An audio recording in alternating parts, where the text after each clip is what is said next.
मन की चाल समझ ली तो सब समझ लिया। मन को पहचान लिया तो कुछ और पहचानने को बचता नहीं।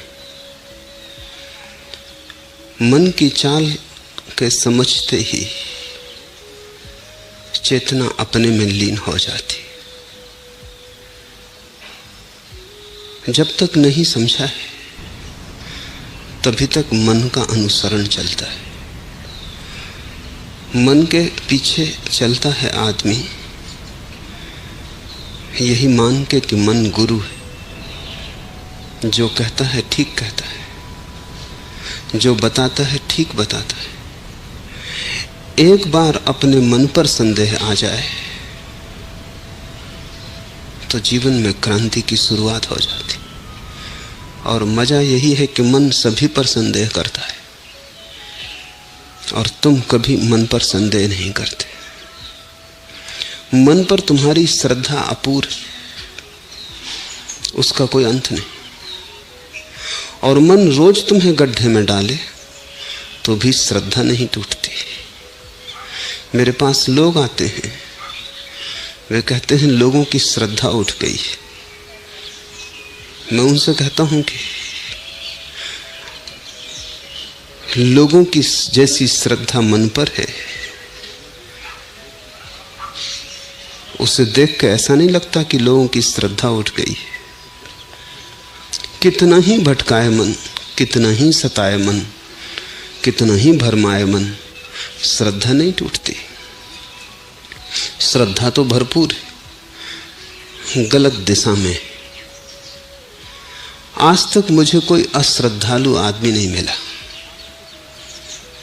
श्रद्धा गलत दिशा में हो सकती है, जिस पे नहीं होनी चाहिए उस पे हो सकती, लेकिन अश्रद्धालु कोई भी नहीं।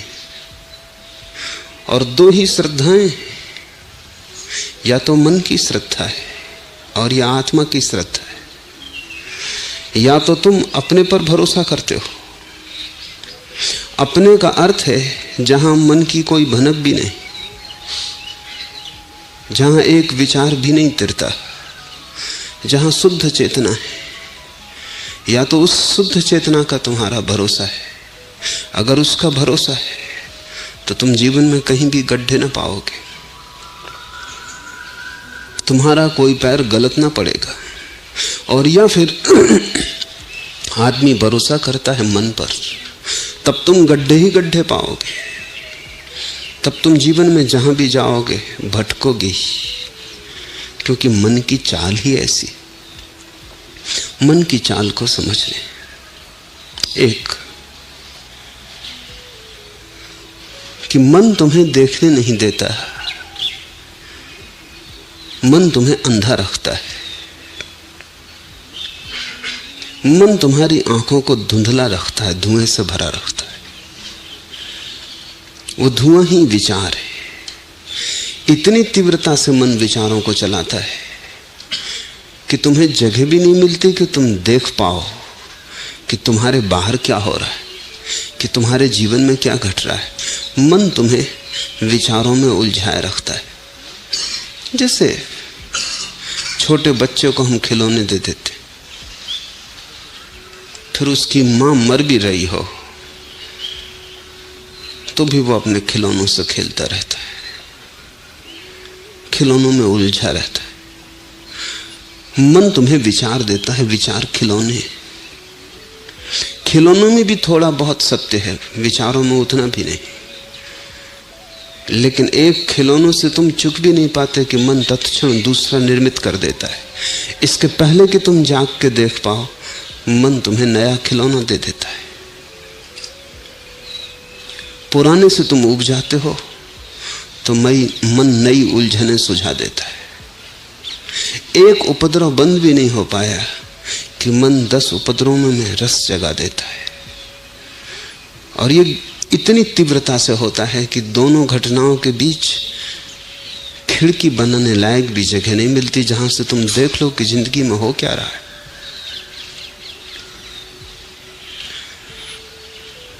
मैंने सुना है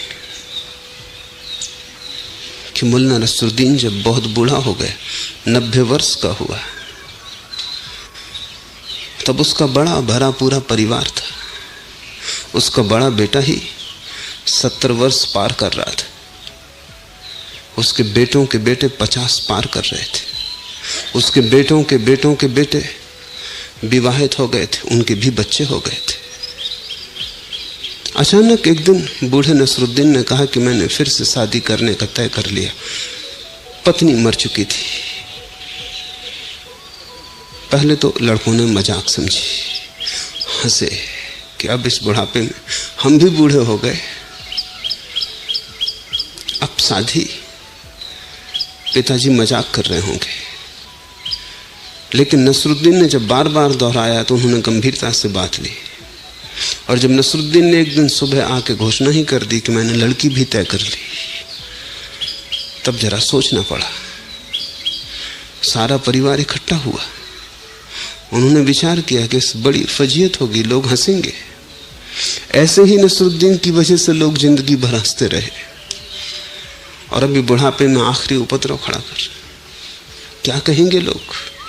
बड़े लड़के को सबने कहा कि तुम ही जाके कहो। बड़े लड़के ने जो सुना तो और चकित हो गया। सुना कि सामने ही एक अंग्रेज की लड़की से तय किया है नसरुद्दीन ने। लड़की की उम्र मुश्किल से 16 साल है। उसने कहा ये नहीं हो सकता पापा, ये बंद करो, ये सोच ही छोड़ दो। ये भी तो सोचो उस लड़की की उम्र सिर्फ 16 साल। नसरुद्दीन ने कहा अरे पागल, 16 साल ही तो शादी की उम्र है। और फिर जब मैंने तेरी मां से शादी की थी तब उसकी भी उम्र 16 ही साल थी। इसमें बुरा क्या हुआ जा रहा है।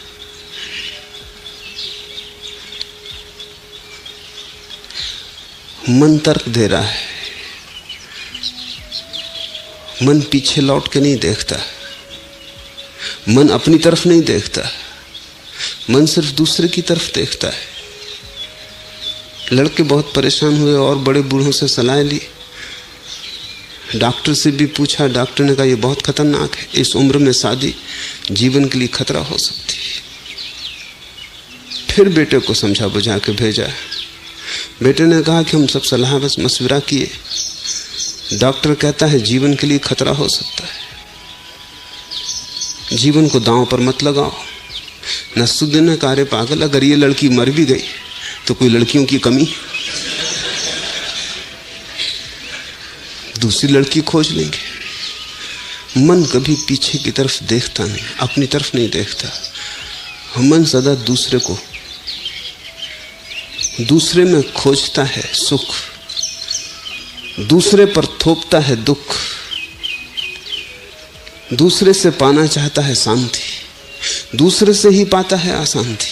सदा ही नजर दूसरे पे लगी है, जबकि नजर अपने पे लगी होनी चाहिए। तो मन के जगत का उपद्रव मूल आधार दूसरे पर दृष्टि है। दूसरे से क्या प्रयोजन है? दूसरा मौलिक नहीं है, मौलिक तो तुम हो। लेकिन मन सदा भरमाता है। अगर तुम दुखी हो तो मन कहता है जरूर कोई तुम्हें दूसरा दुखी कर रहा है, तो तुम किसी न किसी पर दुख थोप देते हो। जब तुम सुखी होते हो तब भी मन कहता है कोई दूसरे के कारण सुख मिल रहा है, तब तुम सुख दूसरे पे थोप देते हो। और मजा यह है कि दुख भी अपने कारण मिलता है, सुख भी अपने कारण मिलता है। नरक भी भीतर है और स्वर्ग भी भीतर। अंततः तुम ही निर्णायक हो, क्योंकि तुम्हारी व्याख्या पर ही निर्भर करेगा कि क्या सुख है और क्या दुख है। चाहो तो सुख दुख जैसा हो जाता है, चाहो तो दुख सुख जैसा हो जाता है। क्षण में बदल जाती है बात। दूसरा निर्णायक नहीं, लेकिन मन सदा दूसरे पर मन को अटकाए रखता है। और जन्मों जन्मों से तुम यही कर रहे हो, दूसरे पर थोप रहे हो। फिर तुम स्रोत को नहीं पाते, पा नहीं सकते, क्योंकि जहां से सुख दुख उठते हैं वहां नजर ही नहीं। जहां से सुख दुख उठते हैं अगर वहां नजर हो जाए तो तुम सुख भी छोड़ दोगे और दुख भी छोड़ दोगे। तब जो शेष रह जाता है वही आनंद है। तब जो सुगंध तुम्हें मिलेगी, तब जो सुवास तुम्हारे जीवन को भर देगी, वही मोक्ष। जब तुम दूसरे पर देखते हो कि दूसरा दुख दे रहा है तो तुम्हारी कोशिश होती है दूसरे को बदलने की। स्वभाव था जो दुख देता है उसको बदलना ताकि दुख ना मिले। अनंत लोग हैं, तुम उनको बदलने में लगे हो। पति पति को बदल रही है, पति पत्नी को बदल रहा है, बाप बेटे को बदल रहा है, बेटा भी कोशिश में लगा है कि बाप को बदल दे, मित्र मित्र को बदल रहे हैं, सब एक दूसरे को बदलने में लगे। दूसरे को तुम कैसे बदल सकते हो? दूसरा स्वतंत्र है, उसकी अपनी नियति है, दूसरे का अपना आधार है, अपना केंद्र है, दूसरे का अपना स्रोत है जहां से उसके मनोभाव उठते। तुम दूसरे को नहीं बदल सकते। तुम अगर किसी को बदल सकते हो तो स्वयं को, लेकिन वहां तो नजर ही नहीं, मन वहां देखने ही नहीं देता। जैसे ही कोई व्यक्ति स्वयं को देखता है वो पाता है सुख भी यहीं से उठते, दुख भी यहीं से उठते। न केवल यही, जल्दी ही उसको दिखाई पड़ने लगता है कि हर सुख के साथ उसका दुख जुड़ा है, हर फूल के पास उसका कांटा है और हर दिन के पीछे छिपी उसकी रात है। जैसे जैसे तुम भीतर आते हो वैसे वैसे साफ होने लगता है कि अगर तुमने सुख चुना तो दुख भी चुन लिया। हर सुख का अपना दुख है, हर स्वर्ग के पास उसका नरक है। जरा भी दूर नहीं, संयुक्त है, एक ही द्वार है दोनों का। जैसे ही तुमने सुख को चुना तत्क्षण तुमने दुख को चुन लिया। जैसे एक ही सिक्के के दो पहलू। जिस दिन ये दिखाई पड़ जाता है, पहला अनुभव कि सुख दुख भीतर से उठते हैं, दूसरा अनुभव कि हर सुख और दुख संयुक्त है, तब दुख और सुख में कोई भेद नहीं रह जाता। और जो आदमी जान लेता है कि स्वर्ग और नरक में कोई भी भेद नहीं, वो दोनों को छोड़ देता है। मन कोशिश करता है दुख को छोड़ने की और सुख को बचाने की। ज्ञानी दोनों को छोड़ देता है, क्योंकि दोनों या तो साथ बचते हैं या साथ जाते हैं। तुम सिक्के का एक पहलू बचाओगे, कैसे बचा पाओगे? दूसरा पहलू भी बच जाएगा। ज्यादा से ज्यादा इतनी कर सकते हो कि जो पहलू तुम्हें पसंद है उसे ऊपर कर लो, जो पहलू तुम्हें पसंद नहीं उसे नीचे कर दो, लेकिन वहीं छिपा है। हर दिए के तले अंधेरा है और हर सुख के नीचे छिपा दुख है। देर अबेर वो जो नीचे छिपा है प्रकट होगा। और जीवन का एक महत्वपूर्ण नियम है कि अगर तुमने सुख को ऊपर रखा और सुख को भोगा तो सुख चुक जाएगा, और जब सुख चुक जाएगा तो दुख उठना शुरू हो जाएगा। जिसको तुमने भोगा वो चुकेगा, और जिसको नहीं भोगा वो बचा हुआ है, उसको कौन भोगेगा? एक पहलू तुमने खर्च कर लिया, अब दूसरा पहलू बचा है, अब उसे भी भोगना पड़ेगा। ये दूसरी प्रतीति है भीतर जाते यात्री की, कि सुख दुख संयुक्त है। तो इसका अर्थ हुआ कि सुख दुख है, उनमें जरा भी भेद नहीं। भेद मन की भ्रांति थी, मन की टेढ़ी मेढ़ी चाल के कारण भेद मालूम पड़ता था। सुख दुख दोनों छूट जाते, छोड़ना भी नहीं पड़ता। ये एहसास, ये प्रतीति, ये अनुभव कि दोनों एक है, फिर छोड़ना भी नहीं पड़ता। जैसे अंगारा हाथ में रखा हो, छोड़ना पड़ेगा। समझ में आया कि अंगारा है कि छूट जाएगा। जिससे घर में आग लगी हो तो निकलने के लिए कुछ प्रयास करना पड़ेगा। पता चला कि आग लगी कि तुम बाहर हो जाओगे। तुम फिर ये भी न पूछोगे कि कहां से बाहर जाऊं, रीति रिवाज क्या है, सभ्य मार्ग क्या होगा। तुम खिड़की से छलांग लगा के निकल जाओगे। तुम ये ना पूछोगे कि खिड़की से निकलना उचित अनुचित, शिष्ट अशिष्ट। जब घर में आग लगी हो तो शिष्टाचार को कोई पूछता है? तब तुम कहीं से भी छलांग लगा के निकल जाओगे। तुम बाहर हो जाओगे। घर में आग लगी है ये एहसास भर हो जाए। जैसे कोई भीतर जाता है वैसे ही सुख दुख एक ही हो जाते, तत्क्षण छूट जाते। जो शेष रह जाता है वही मोक्ष, जो शेष रह जाता है वही तुम हो, जो शेष रह जाता है वही परमात्मा है। लेकिन मन तुम्हें भीतर नहीं जाने देता। मन कहता है दूसरे ने दुख दिया, मन कहता है दूसरे ने सुख दिया, मन दूसरे पर अटकाए रखता है। ये मन की पहली कुशलता है। दूसरी कुशलता मन की कि वो हमेशा आधे को दिखलाता है और आधे को नहीं देखने देता। जैसे कि चांद को हम देखते हैं तो आधा चांद दिखाई पड़ता है, आधा नहीं दिखाई पड़ता है। उस तरफ का पहलू छिपा रहता है। मन जो भी देखता है हमेशा आधे को देखता है, मन पूरे को नहीं देख सकता है। चांद तो बड़ी चीज है। तुम्हारे हाथ में एक कंकड़ भी रखते हैं, छोटा सा एक रेत का कण रखते हैं, उसको भी तुम पूरा नहीं देख सकते। आधी दिखेगा, आधा उस तरफ जो है वो छिपा रहेगा। मन आधे को ही देख सकता है। मन आधे को देखने की व्यवस्था है। इसलिए तो मन के कारण द्वैत पैदा होता है, क्योंकि आधे को देखता है उसे समझता है ये पूरा, फिर दूसरे आधे को देखता है उसे समझता है ये पूरा, और दोनों को कभी साथ तो देख नहीं सकता। इसलिए उनको एक कैसे माने। इसलिए जहां एक है वहां मन दो देखता है,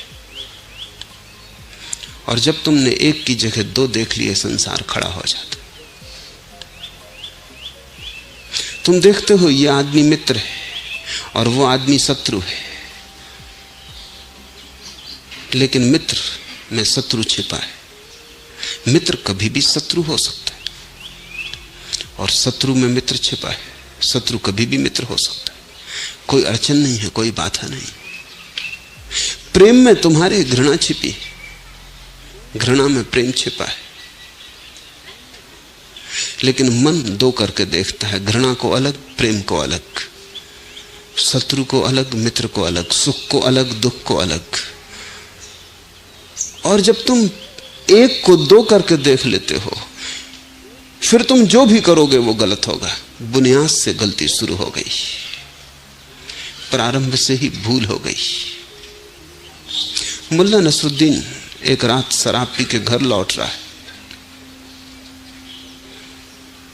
शराबी को एक की जगह अनेक चीजें दिखाई पड़ने लगती।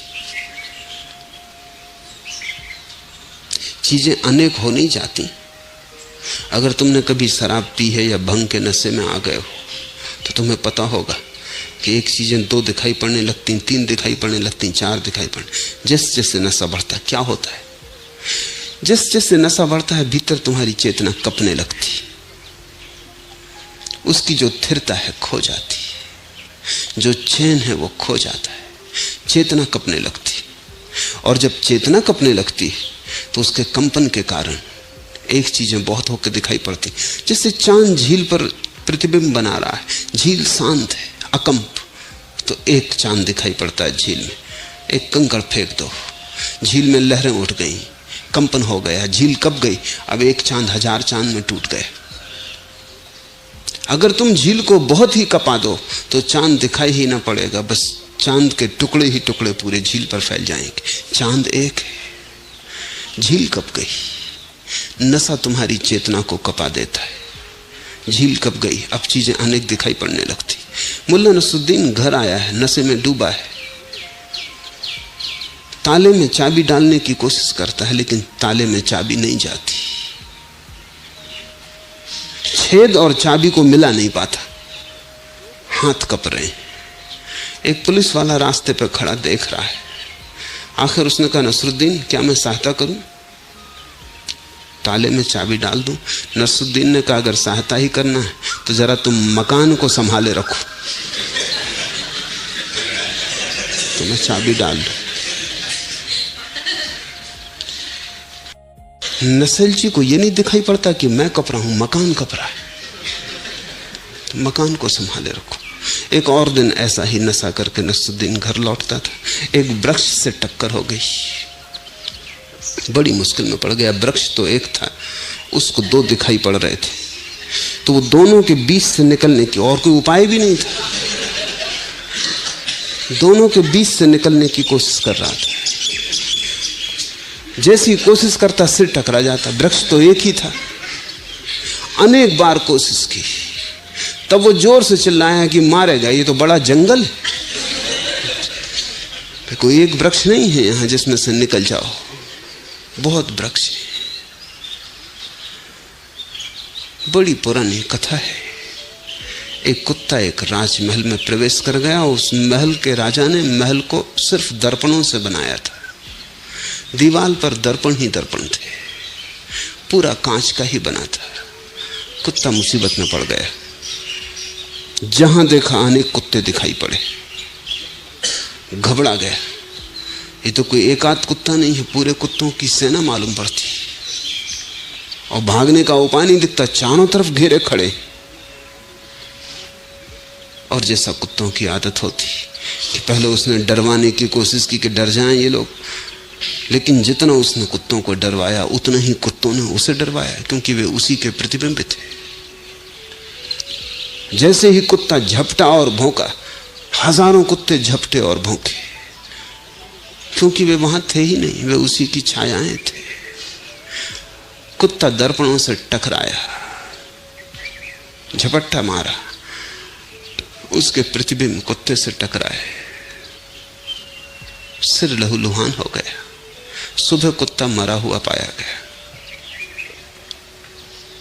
वहां कोई भी न था। जहां कुछ भी नहीं, वहां भी तुम्हारे भीतर के कंपन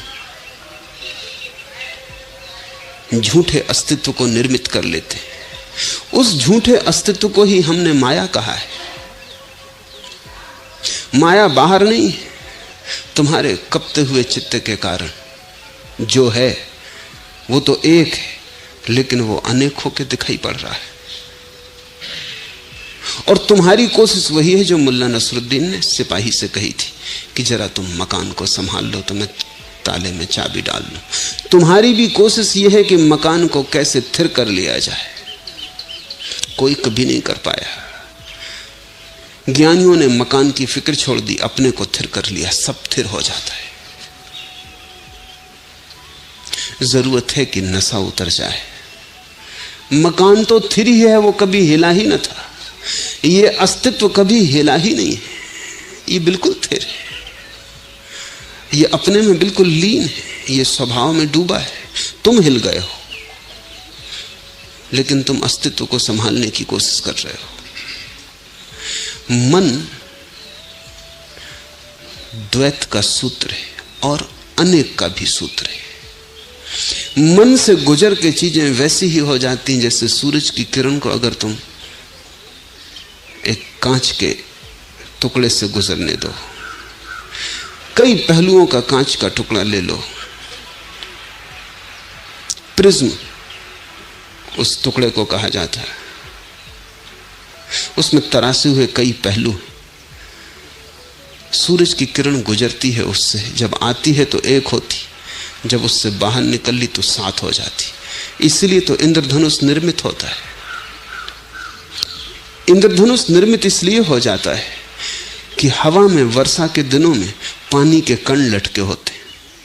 वो पानी के कण प्रिज्म का काम करते हैं। उन पानी के कणों में से सूरज की किरण गुजरती है, टूट के सात हो जाती है, सात रंग दिखाई पड़ने लगते हैं। जगत तुम्हारे मन से गुजरा हुआ इंद्रधनुष। किरण तो परमात्मा की एक है, उसकी रोशनी एक है, अस्तित्व का स्वभाव एक है, अस्तित्व एक है, लेकिन तुम्हारे मन की लटकी हुई बूंद से एक गुजर के साथ में टूट जाता है, सब चीजें खंड खंड हो जाती। और मन कहता है यही सत्य है, और मन तुम्हें कभी लौट के नहीं देखना देता जहां से सात पैदा हुए, जहां एक से सात का जन्म हुआ। सारे ध्यान के प्रयोग मन से पीछे लौटने के प्रयोग हैं। मन की तीसरी टेढ़ी चाल है कि मन बड़ा तर्कनिष्ठ है, वो हर चीज के लिए तर्क देता है, और तर्क ऐसी सुगमता से देता है कि तुम्हें भी लगने लगता है कि ठीक ही तो बात है। अस्तित्व तर्क से बहुत बड़ा है, और मन छोटे छोटे तर्क के आंगन बना लेता है, साफ सुथरे, सब ठीक ठीक मालूम पड़ता है, लेकिन आंगन के पार जो अस्तित्व है वो अतर्क है। वो तर्क जैसा नहीं है, वो गणित का कोई प्रयोग नहीं है, वो गणित से ज्यादा काव्य है, काव्य से भी ज्यादा वो रहस्य की अनुभूति है। तो मन कहता है ईश्वर हो ही नहीं सकता, कहां है दिखाओ, क्योंकि जो भी है वो दिखाया जा सकता है। और तुम तो कहते हो ईश्वर ही ईश्वर है, वही सब जगह है, तो दिखाओ, मौजूद करो। मन ने एक सवाल उठाया जिसका जवाब तुम न दे पाओगे, क्योंकि ईश्वर दिखाया नहीं जा सकता, वो देखने वाला है। वो बाहर दृश्य की तरह नहीं है, तुम्हारे भीतर दृष्टा की तरह। और मन ने एक सवाल उठाया जो कि बड़ी अड़चन का है, वो कहता दिखा दो। न दिखा पाओगे तो मन हंसेगा और कहेगा मूढ़ हो, ना समझ हो, अज्ञानी हो, अंधविश्वासी हो, जो दिखाया नहीं जा सकता उसको मानते हो। मन कहता है हम तो अनुभव को मानते हैं, और जब तक अनुभव ना हो जाए तब तक हम मानते नहीं। मन ठीक ही कहता लगता है, तर्क में कहीं भी भूल चूक नहीं है।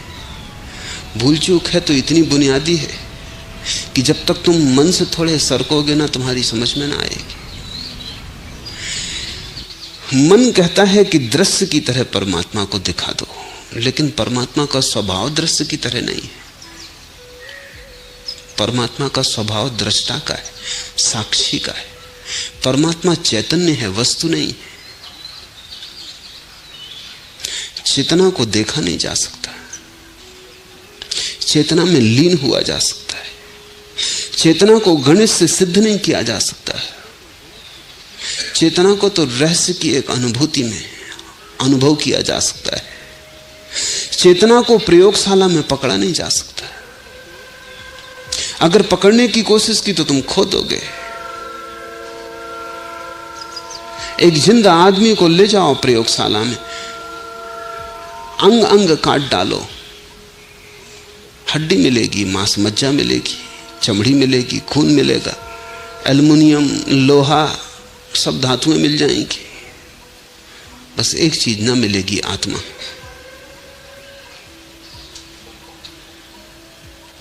लाश मिलेगी, जीवन न मिलेगा,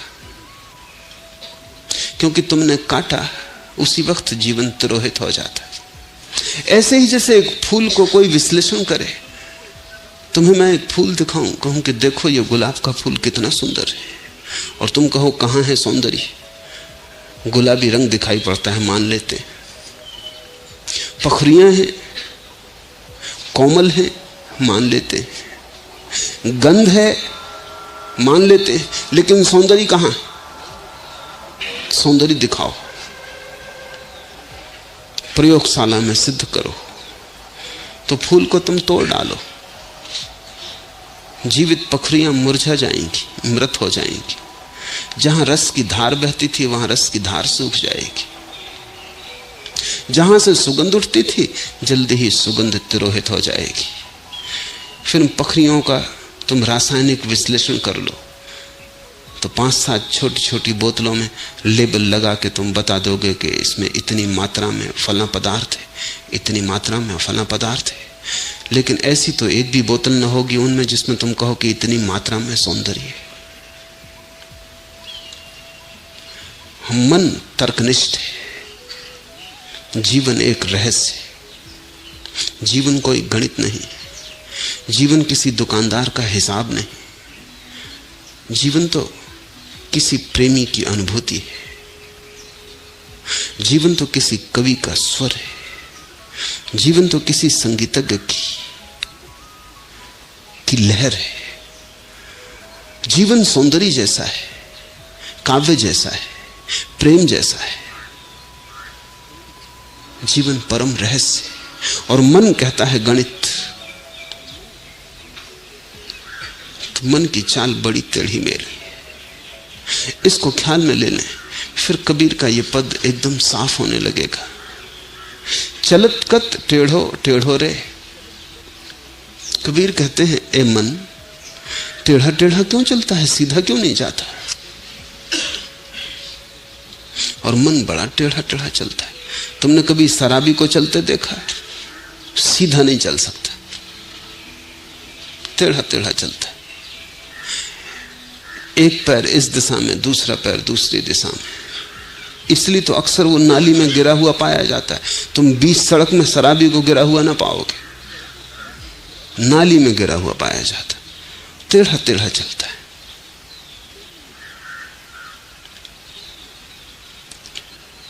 टेढ़ेपन ये है कि जहां रहस्य है वहां तर्क उठाता है। तर्क बड़ी टेढ़ी चीज है। तर्क से ज्यादा टेढ़ा इस संसार में कुछ भी नहीं है। क्योंकि तर्क से तुम जो है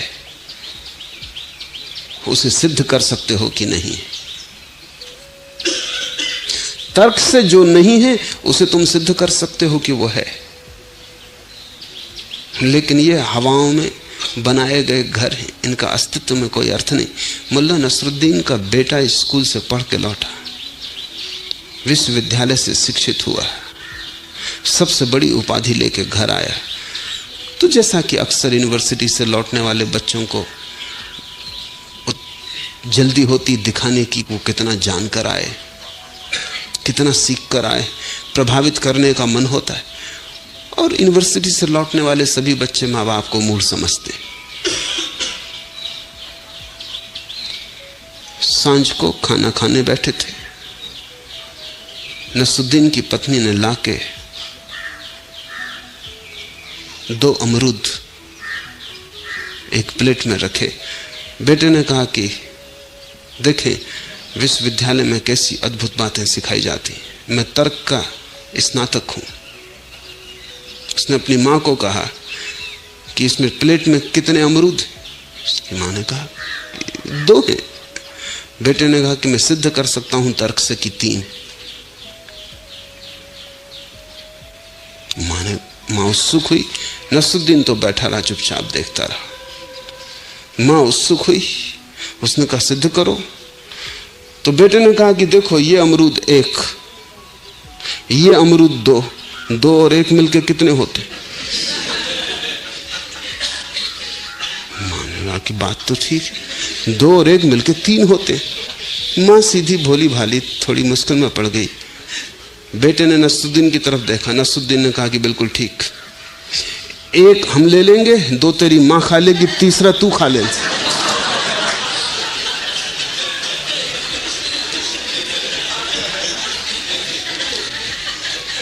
तर्क हवा है, उसे खाया नहीं जा सकता। न तर्क को जिया जा सकता है, न तर्क को भोगा जा सकता है। लेकिन तर्क मन पर बड़ा भारी है और मन तर्क से चल रहा है, इसलिए जीवन से तुम वंचित हो। जीवन सीधा सीधा है, उससे सरल और सुगम कुछ भी नहीं। तर्क टेढ़ा टेढ़ा है। इसलिए कबीर कहते हैं, चलत कत टेढ़ो टेढ़ो रे। सीधा क्यों नहीं चलता? साफ रास्ता है, इधर उधर क्यों उतरता है? यहां वहां की बहकी बहकी बातें क्यों करता है? अपने मन को समझने की कोशिश करना। जब तक तुम तर्क ही करते रहोगे तब तक समझना तुम टेढ़े टेढ़े जा रहे हो। तब तक जो सीधे सीधे मिलता था उससे तुम वंचित रहोगे। मंदिर के द्वार खुले, राह सीधी साफ है, जरा भी कोई बाधा नहीं, लेकिन मन तुम्हें यहां वहां उतार ले जाता है। मन तुम्हें राह से उतार देता है। मन तुम्हें बेराह कर देता, और इतनी कुशलता से करता है कि तुम्हें कभी ख्याल भी नहीं आ पाता है। एक मित्र मेरे पास आया कुछ दिन पहले, कहा कि मन बड़ा अशांत है और शांति अब एकदम आवश्यक है, नहीं तो मैं जी ना सकूंगा। आत्मघात तक का मन होता है। धनी है, सब सुख सुविधा है, राजनीति के बड़े पदों पर रहे। मैंने उनसे पूछा, तो फिर प्रार्थना करो।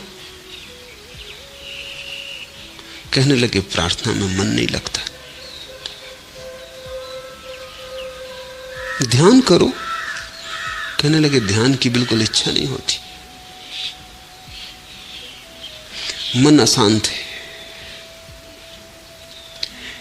लेकिन ध्यान में मन नहीं लगता। मन अशांत है तो भी मन की ही सुने जा रहे हैं। मन आत्महत्या के करीब ले आया है। कहता हूं प्रार्थना करो, कहते हैं चाह नहीं उठती मन में। जो आत्महत्या के करीब ले आया है उस पर भरोसा नहीं छूटता। मन अशांत है, श्रद्धा उसी पर है। जिसने इतनी अशांति दी, मैं कहता हूं इसे छोड़ो, इसकी मानना बंद करो।